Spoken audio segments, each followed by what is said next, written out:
Ang sabi nila, may pera sa basura.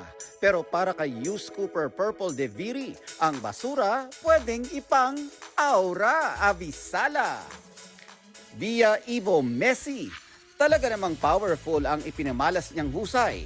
Ang kanyang mga obrang sangre costume na singkinang ng mga brilyante ng Encantadia, eco-friendly.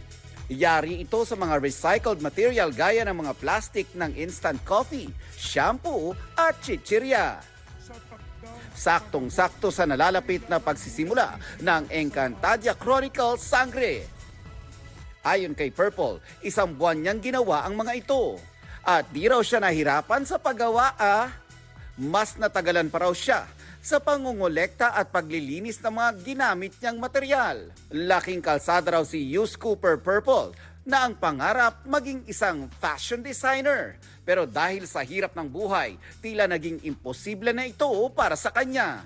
Kung kaya't naisipan na lang niyang gumamit ng mga basurang nakikita sa kalsada para lumikha ng mga kasuotan. Ang kanyang sangre-inspired designs nakatakdang itampok sa isang fashion show na gaganapin bukas sa Marikina.